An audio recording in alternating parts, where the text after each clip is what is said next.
More than 70% of divorces are initiated by women. Something very important to keep in mind when wondering how to make a married man fall in love with you, how to make a married man leave his wife. I found myself in a YouTube hole. Next thing I know, I was watching 101 dating a married man. And this woman, she gave a very clear strategy, which I think is extremely powerful. However, a very dangerous way of playing this game as of dating a married man. I actually was that person years ago, and I was in a pattern of only dating unavailable guys. When you are going on the first and the second date with a married man, if you want him to fall madly in love with you, the first 2 dates are just for listening.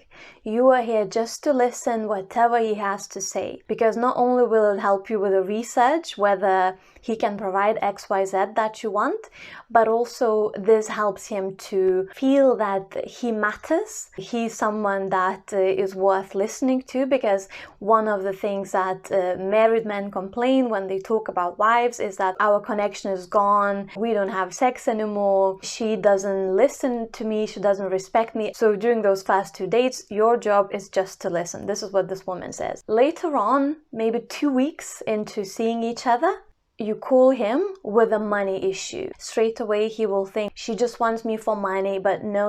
What this woman is saying is that, and she gives this example with her car. She's calling and she says, I was wondering if you could help me. I'm struggling to make my car payment.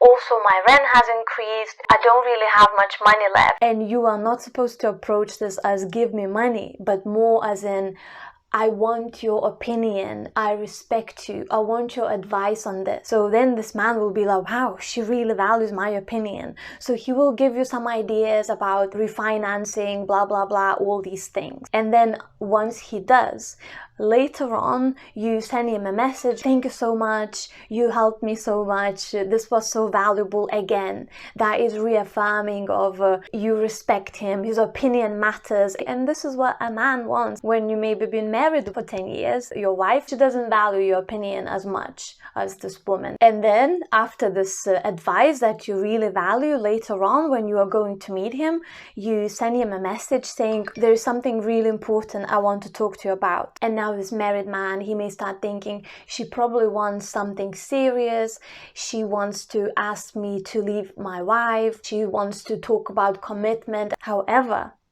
your plan is very different.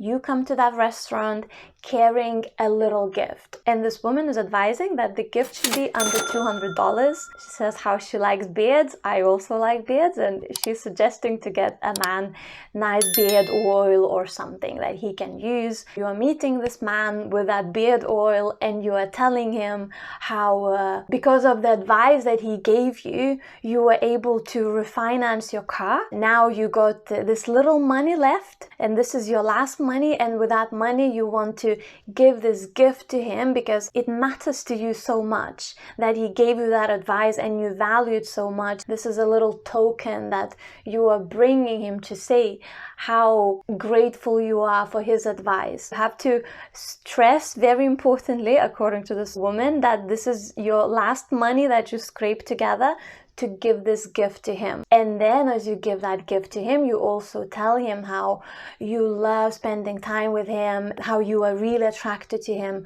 physically and sexually, and you just really enjoy his company. However, you want to make sure that he understands that you want to continue seeing casually, maybe hook up once in a while, and this is what you want to do.